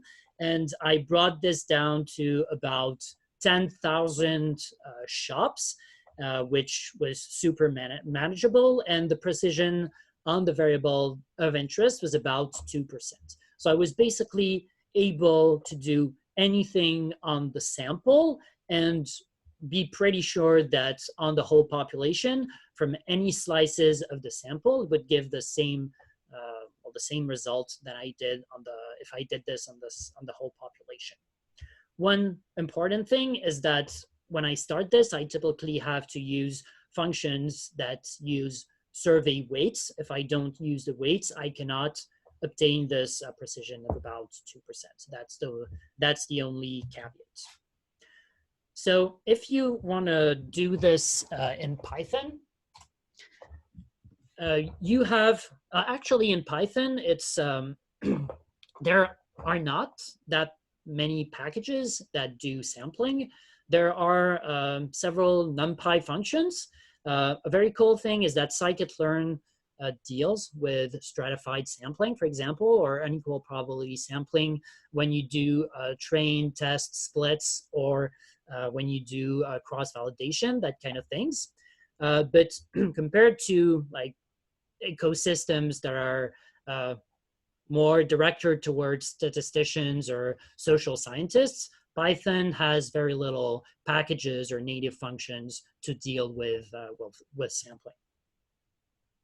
So the benefits for me of working on a sample is that it simplifies all my queries. Once I stick with a sample, I don't have to worry about joins anymore, because joining on several thousands of units, it's always going to be easy. It's always going to be doable in memory. And also I can dump all my sample into pandas or even R and not worry about anything. I can apply any method from any package, and this will always work. This will basically never crash, and I will get results that I know I can trust if I then have to think about how to optimize my methods when I want to apply this on the whole population. And this is good for analysis, for giving you the space to think about math and not think about computer science and separate this into 2 steps. But it also works in prod. So sometimes you have dashboards that are really slow. If you have a dashboard that it's typically a Tableau dashboard that is based on billions of rows, then each time you update something, you click a button, it will take a very long time before it's updated. If you're able to plug this into a sample instead, it will be much faster. And one last cool thing about this is that it allows very quick development cycles for machine learning. So machine learning is really cool, but as all data scientists who are familiar with machine learning know, obtaining the right model that works with real life data sets is sometimes long and painful. And you have to retrain, repredict often to clean the data and try to understand the weird patterns of the models before you can be satisfied with your results, right? So doing this on a sample and knowing that everything you see on something that basically runs in milliseconds will be applicable in the general population, that's super cool, super useful. And if you have to do something complex that will not scale very well, well, at least that gave you some time to think about optimization or parallelization after you think about math. So that's the main reason why I love doing sampling on machine learning or data analyses. And just a quick note that this idea, well, first, it's really not new at all. Like sampling dates back to like the beginning of the 20th century.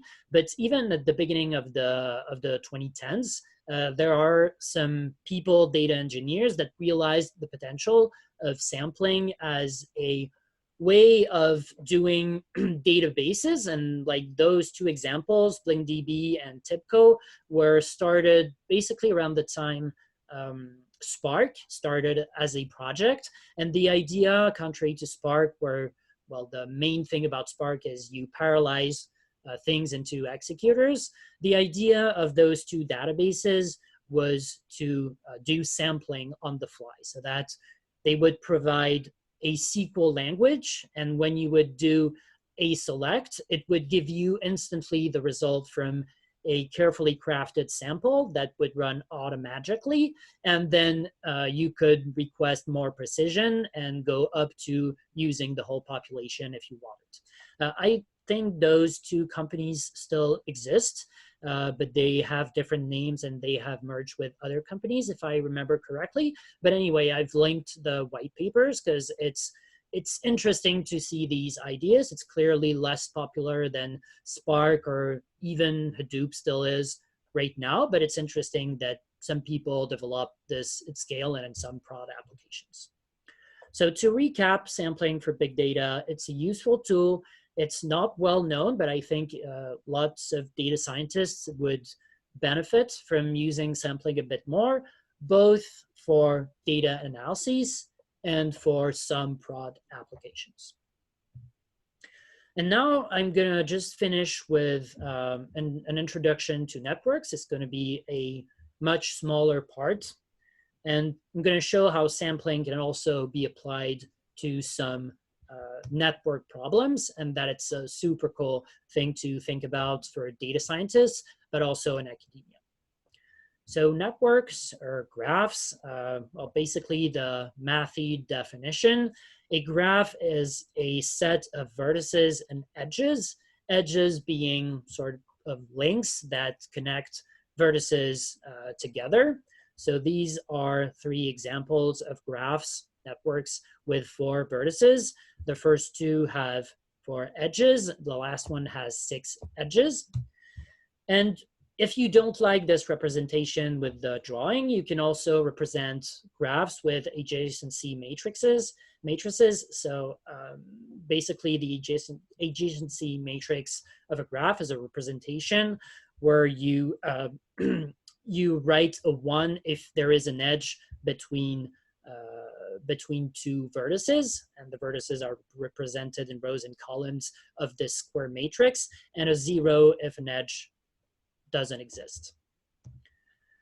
So there are many cool examples of networks. One that I really like, and again, that is really old, is the scientific citations networks. So when you write an article and you cite other papers in your article, then you're basically a vertex scientist, a vertex in the graph of scientists, and you're pointing to another scientist, and you're basically creating an edge pointing to another scientist. So this particular graph has been studied for years by social scientists, data scientists, and there are very cool things that you can do with this.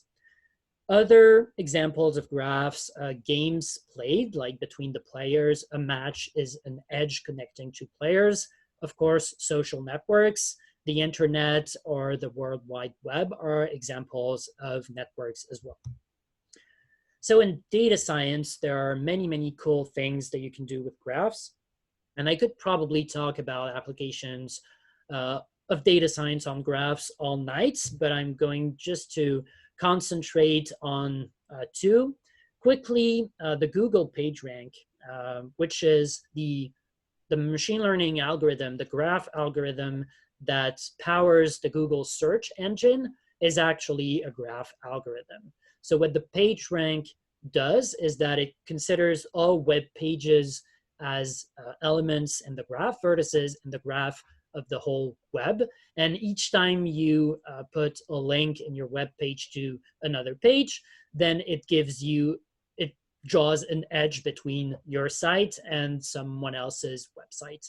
And the PageRank, it's basically identifying the most influential vertices in this graph. I'm not gonna dive into the details of how this works, but basically this is a graph problem that turns Google into a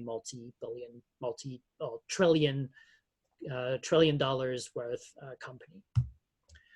And last but not least, recommender systems. So you've probably all heard in this audience about recommender system. So that's the thing that powers your Netflix homepage that tries to find the movies, the TV shows that are really tailored to your tastes. So in terms of math, it means that for all the database of users of Netflix, you want to select the top items that I denote IJ, that will maximize a certain metric of interest, for example, view time, or if you have items, purchases. And that, in fact, is a graph problem. In fact, there are many ways you can turn this into a graph problem, and the solutions are not completely equivalent depending on how you formalize this. But yeah, basically, sometimes the units and the users and the items are the same units. They're the same category. This is the case when you're trying to do a recommender system for friends. So many social networks do this. For example, Twitter has a service they call Who to Follow. If you sign up to Twitter, you will see that they will recommend you people to follow, and often it will be people that you are actually interested in or that you know from real life. And LinkedIn does the same thing. So in this case, it's networks of friends, and the recommendation is about finding the friends that are sort of the most connected, that will drive the most interactions in the social network. If your problem is about users and items, for example, in the case of Amazon, they use recommender systems to show you items you might want to buy. They call this frequently bought together. Then the way to transform this into a graph problem is typically to use the co-purchase graph. So you will put a link between two items if they're frequently bought together. So recommender systems are graphs, and just as a side note, these are packages to do graphs in Python. I really like this iGraph, which is actually a C++ library with a Python port on top of it. If you want to do simulations or cool applications of small graphs on your personal computer, it's a super good tool. I've used it a lot, and I like this tool a lot. if you want to go at scale and work with big networks, these tools will not work anymore. It's a single core, single machine, single just one thing in memory libraries. So if you want to deal with Facebook-sized graphs, you will have to use other software, other packages like Spark Graphics or Apache Giraffe or that kind of things. So in 2020, the scale of Facebook, it's about 2 billion vertices and 8 trillion edges approximately. So of course, it's not going to fit in memory, and especially if you have to do things like the PageRank, which is super heavy in resources. So now we have these big networks. We know that recommender systems are actually networks. So big recommender systems are actually big networks. So just like we did for big data in general, then we can sample the networks to actually simplify the problem and change the problem of doing recommender systems in Spark or in a framework that will require you to think deeply about how you want to parallelize your machine learning model onto a simple model, reduced model of your population, the sampled graphs. And it's really the same thing as for general column-wise tables for big data, except that efficient sampling for network is super hard. It's a super hard problem. And you can see this on a real simple design example. In this example, I have a network. So this is like a network that I generated from iGraph. And then I try to sample this using the simplest sampling algorithm that I can think of, sampling with equal probability 20 of the 100 vertices that are in this graph. And by selecting all the edges that I observed between vertices that are in the sample. And you can see that the sample that I obtain if I run the sampling algorithm looks nothing like the initial graph. And this is like a general truth for graphs and sampling, figuring out topology for graphs and how graphs work, and doing sampling for graphs it's super hard because network topology is super hard to understand or to model in terms of statistics. Still, there is one solution, and this is the solution that is like mostly used for the companies that use sampling to solve some of their graph problems, and it's called snowball sampling. Snowball sampling, it's basically starting with the same thing I just did, but on top of the vertices that I selected for this graph, you also include all the friends of the units that you observe. So on this other population graph that you see on the whole, on its entirety on the left, the first step is to sample like these 6 units and then add all the friends of these units. And this is called snowball sampling. And unfortunately, this is like a very current problem because these methods were created in around the 80s by epidemiologists actually to try to estimate the diffusion of the HIV, the AIDS virus into the population, into several populations around the world. And so I expect with the coronavirus that these methods will be useful soon, unfortunately. So snowball sampling for recommender systems, it's actually used in several applications, but the most famous researcher that deals with this is called Jure Leskovic, and he works for Pinterest and Stanford. And he actually maintains a cool library in Python. Actually, it's a wrapper for a C++ library that is called Snap, and the Python version is called Snappy. And you have all the sampling algorithms implemented in this tool. So if you're interested in this, you can go try some sampling algorithms with this Python tool directly in Python. So now we know that recommenders are graphs. We have an idea on how to sample them, and this idea that will be the last few slides of my talk is how you can apply this in the context of recommendations. And this is useful in the context of recommendations, well, basically for the same reasons that sampling is useful for big data. It allows for faster training, for faster iterations of the model. Graphs are complex. The PageRank, for example, it's really heavy in resources. So if you're able to do your iterations on a small reduced size model of the population, well, that's good for you. And it's also good if you want to put things in prod, because it will enable you to do faster predictions. You will be able to just run the predictions on the sample instead of the whole population. And this will enable you to work towards online predictions that work directly at the user's requests.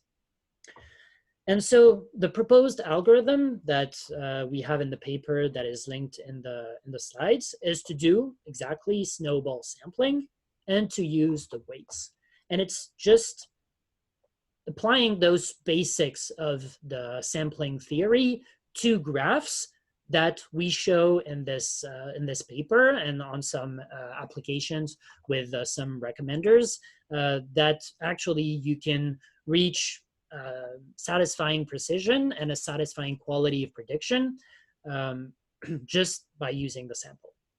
The catch is that if you remember from the slide with the inclusion probabilities, doing the snowball sampling, it's actually sort of defining probabilities of inclusion. If you are selecting a vertex and then adding the friends, then all the friends have an inclusion probability. But it's not obvious to derive this inclusion probability, but you can actually do this in closed form and with an efficient algorithm. And this is the formula, and the algorithm that comes with it is in the paper. And just by doing this, we showed that using the weights beat actually all the other variants of sampling for recommender systems, and gave a prediction that was acceptable and an accuracy for the general recommender system that was acceptable. And so that's a way to reduce recommenders to a smaller problem. You just have to use weights. So that was a lot of information. My conclusion would be that the statistician's perspective on big data in general is that you can sometimes replace some data engineering complexity with sampling, especially in draft analyses, whether it's with networks or with regular big data. You can always do the data engineering, thinking about parallelization in a second step, but using a sample to start thinking about your problem, I find is often useful. And for networks, it's even more important because not all companies have access to the complex graph frameworks. It generally takes a lot of brain power to maintain, or thinking about just applying some simple algorithms or some very current useful and popular algorithms on graph in a parallelized way. It's just often not available, and you have to do this yourself. So if you're available to do this on the sample, then it's kind of like making graphs more accessible to all companies and all data scientists. That's all I had. Thanks a lot again for the invitation. Thanks for listening. And yeah, I'm gonna look at the questions now. Yeah. So you can open the same link, and yeah, you've got a few different questions there. I will probably have to stop sharing though. All right, maybe I can. Okay. So I'll, as soon as you kind of read the question out loud, I'll be able to highlight it so that everyone can see which question is being answered. Yeah, I can probably share again. It's just that I have to, oh, can you see the screen? Yeah, we can see the browser. Cool. Can you see the question? Yeah, that's perfect. Cool. What libraries would you recommend for sampling in Python?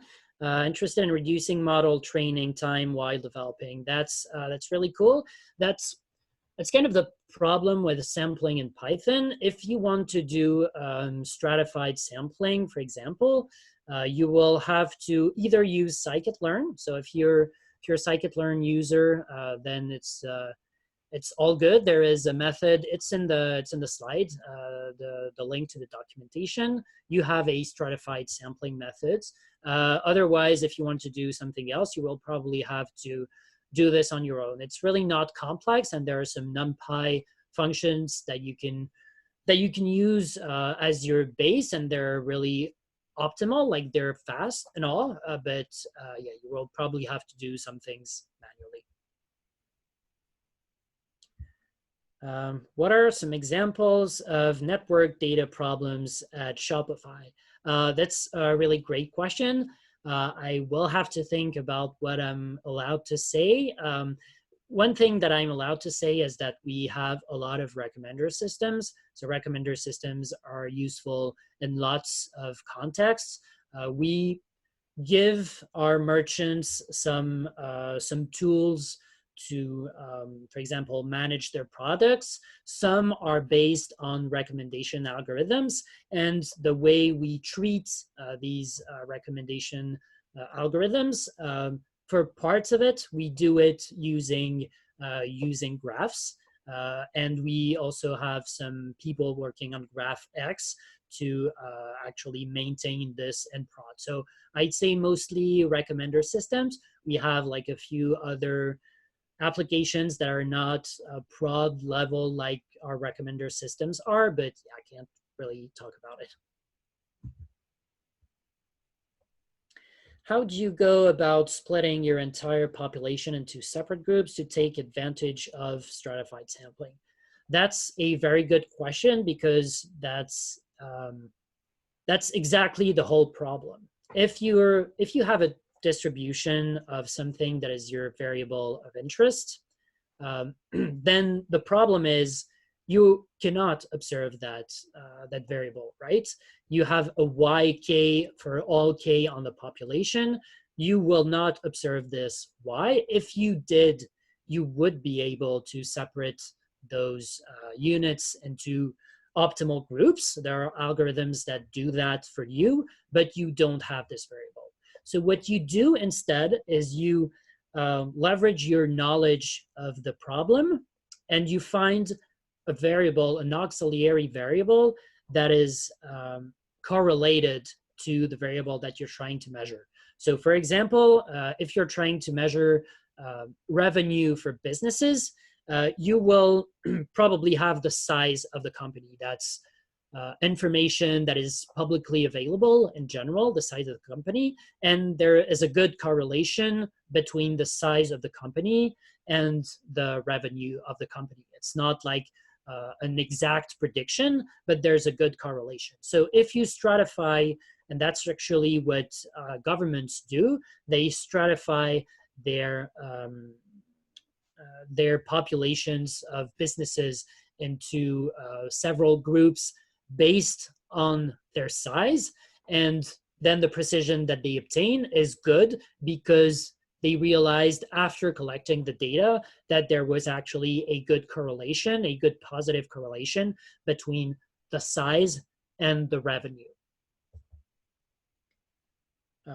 And yeah, in the context of big data, that's basically the same thing. I had to skip this slide, but what I do in Shopify is that if I want to observe shops, I stratify by size of shops, because most of the variables I'm interested in will be correlated in some way with, I don't know, the revenue, number of visitors, whatever. So if I have an idea of size of the shop, then that's my first stratification variable. And then I have also other stratifications variable that I add on top of this based on the problem that I'm trying to solve. So if I'm looking for customers of the shops, then I will stratify based on customers. If I'm looking at something else, I will maybe change that variable. Maybe sometimes I would be interested in countries, and I will also add countries as a stratification variable. And this is because I know, like from my users, from my business knowledge of the problem, that these are the important variables. Right, Antoine, let's do 2 more questions, and then we'll start wrapping up after that. All good. How can you do sampling before the querying stage if you're just using pandas and scikit-learn's libraries? This is this is a very good point as well. So first, you don't have, if you're just using pandas, even if it's a big data set, you don't have to load everything in memory to do the sampling. If you're doing sampling on one variable, one stratification variable, you just have to load one column, which is the stratification variable, and the indexes of the variable. And if you're in the order of magnitude of, I don't know, even billions of units, well, this will mean a couple gigs, maybe 10 gigs, but it all fits in RAM. And then you don't really have a problem. You can sample with pandas, and that's really easy. And then once you have a sample, you can join back with your population, and it works really well. Another thing that I do for things that really don't fit in memory files, sometimes I will receive files that are terabytes, and in this case, I have like my own command line tools to do sampling from files directly in text. I will have to publish those on GitHub and do a blog post sometime. I will keep you posted. Last question then. Would graph algorithms be effective in forming fashion outfits, recommending complementary clothes? This shirt goes well with this pants and shoes. So just like Stitch, for example. So that's a very cool application. So Stitch is a company that is based in New York in the US, and they do this for you. Like they select clothes that they will send to your home based on the knowledge that they have or of what you like. And they will use recommender systems that are based on graphs to do this. And just like Twitter selects friends on the network based on friends, based on the graph of friends, it's really a graph algorithm that they use to compute recommendations. While Stitch does the same kind of things. There are lots of public things available, but in general, yeah, you have a network of closes and users of closes, and you can join the closes that are worn together often, or just all the edges if you have enough processing power, and then do the graph algorithm that will select the best pairs or the best friends or whatever you want to call this. It's equivalent to the recommender system. Sometimes it's based on graphs. Sometimes it's just a classical recommender system way of doing things, but it's basically equivalent. Right. Thank you, Antoine. I think we lost your web camera, just so you know. Oh. Yeah. Sorry, thanks. There you go. Thanks a lot. All right. Thank you very much, both Jules and Antoine, for your time. Thanks, everyone, for joining on Friday night during these weird times. So I will remind everyone that after the event, well, give us a couple of days to kind of do some video editing and processing. But after that, maybe at the end of this weekend, we will post all the links to slides, to the recording, to the Meetup group. So stay tuned for that. Alex, can I ask you a question? Yeah, absolutely. Is there time for discussion afterwards, like open dialogue, or do you need to close it? Absolutely. So I can leave the room open.